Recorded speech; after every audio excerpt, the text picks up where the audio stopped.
Ever pondered over the question, what if the Earth's temperature rises by 2 degrees more? It might sound like a minor shift, but the implications could be catastrophic. Welcome to a journey of understanding, a journey that unravels the complex issue of climate change and the necessity of adaptation. Climate change isn't a distant threat. It's a present reality. From the melting ice caps in the Arctic to the intense heat waves in Australia, its effects are palpable. And while it's crucial to mitigate the causes of climate change, it's equally important to adapt to the changes that have already occurred or are inevitable. The concept of climate change adaptation isn't new. It's been part of human societies since the dawn of civilization. But what does it mean exactly?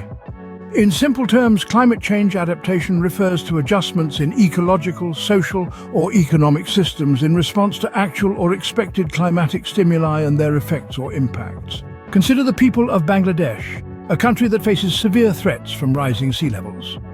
They've turned adversity into innovation by building floating schools, ensuring education continues even when floods strike. Or take the farmers in California who have shifted their planting schedules to accommodate warmer winters. These are real-life examples of climate change adaptation. But how do we measure our progress in climate change adaptation? The Global Adaptation Initiative Index, or ND-GAIN, provides a comprehensive framework.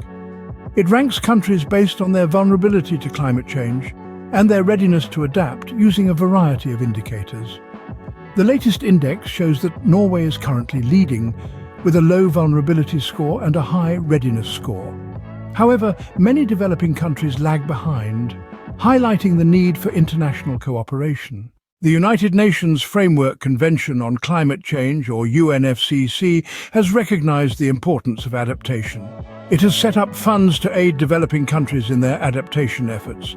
But these efforts need to be scaled up. The world needs to act now, and that includes you. Climate change adaptation is not just a responsibility of governments and corporations. It's something everyone can and should contribute to. Start by becoming climate literate, understanding the causes and effects of climate change.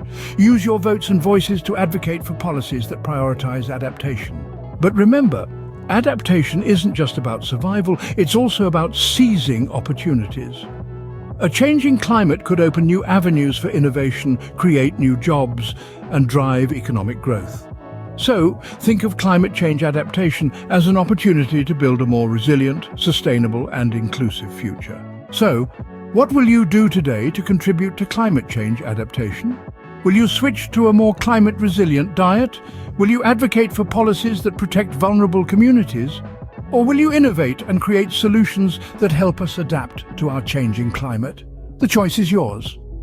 Remember, climate change affects us all, and we all have a role to play in adapting to it. The time to act is now. Because the question isn't what if the Earth's temperature rises by 2 degrees more, but what can we do to adapt when it does?